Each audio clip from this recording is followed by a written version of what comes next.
Now students, let us start the second type of nucleophilic substitution reactions, SN2. It is a substitution nucleophilic bimolecular. It occurs in one step.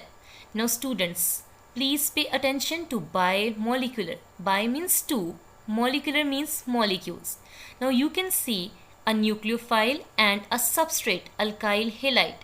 Both of them are participating in this chemical reaction. That is why it is called bimolecular and is a one-step process. Unlike SN1, it is only taking place in a single step. You can see the attack of a nucleophile, departure of the leaving group, giving you a product. Therefore, it is called nucleophilic bimolecular one-step reaction. Students, let us look at the mechanism of this SN2 substitution reaction. The attack of the nucleophile on the carbon atom and departure of the halide ion, both of these occurs simultaneously in a single step. This is a rate determining step because this is the only step. The bond breaking and bond making process occurs simultaneously. This bond is going to form and this bond is going to break. And both these events occur simultaneously. Since two molecules are undergoing change in covalency, those two molecules are this nucleophile and the alkyl halide.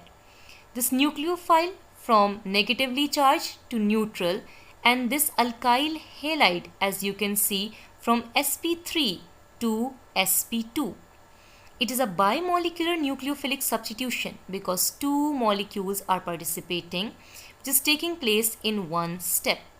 Now students, you can see this is a transition state in which these two bonds are not solid bonds. This bond is under the process of formation, whereas this bond is under the process of breakage. But both of these steps are occurring simultaneously.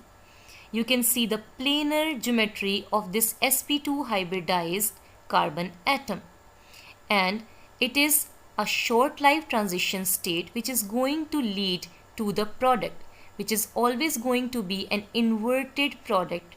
Why? Because the attack of the nucleophile and departure of the leaving group is taking place simultaneously. Therefore, the nucleophile have no chance rather than to attack from the side opposite to the leaving group.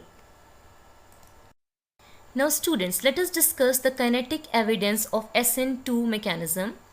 The mechanistic picture is based upon the following evidences. The rate of SN2 reaction depends upon the concentration of the nucleophile as well as the alkyl halide. The rate expression for this reaction can be written as rate is equal to K, the concentration of nucleophile, and the concentration of alkyl halide, where K is the specific rate constant. This means that the rate of a reaction will be doubled if the concentration of any of these two are doubled. For example, the rate of increase when the concentration of either OH negative ions or CH3Br in this chemical reaction is increased. CH3Br plus OH negative will give CH3OH and Br negative. So this is a SN2 reaction in which the rate will depend upon the concentration of methyl bromide as well as this hydroxyl group. Students, let us try to study the stereochemical evidence of SN2 reaction. It is a bimolecular nucleophilic substitution reaction which always gives you inversion of configuration. You can see an inverted product. There are no chances for retention of configuration. Why? Because the carbon atom in the transition state is sp2 hybridized and it is planar, as you can see. The attacking nucleophile and the leaving groups are present in the opposite sides of each other in the transition state. Both of them are opposite to each other when they are attached to the electrophilic carbon atom. As you can see, this is the leaving group X and this is the incoming group, which is the nucleophile. Since both of these two events are occurring simultaneously, therefore the nucleophile is going to attack from the side opposite to the leaving group. Therefore, you will always get an inverted molecule or inversion of configuration. Students, now that we know what is SN1 and SN2 mechanism, let us make a comparison. SN1 mechanism, it is a two-step mechanism, whereas SN2 is a single-step mechanism. In SN1, first step is slow one and the second is fast, whereas in SN2, it has only one step and that is the slow step. In SN1, it is a unimolecular reaction because only one molecule, that is Rx, is participating in the rate determining step. Whereas in SN2, it is a bimolecular reaction. Why? Because Rx and the nucleophile, both of them are participating in that step. SN1, it is favored in polar solvents, whereas SN2, it is favored in non-polar solvents. SN1, mostly tertiary alkyl halide gives this reaction. Why?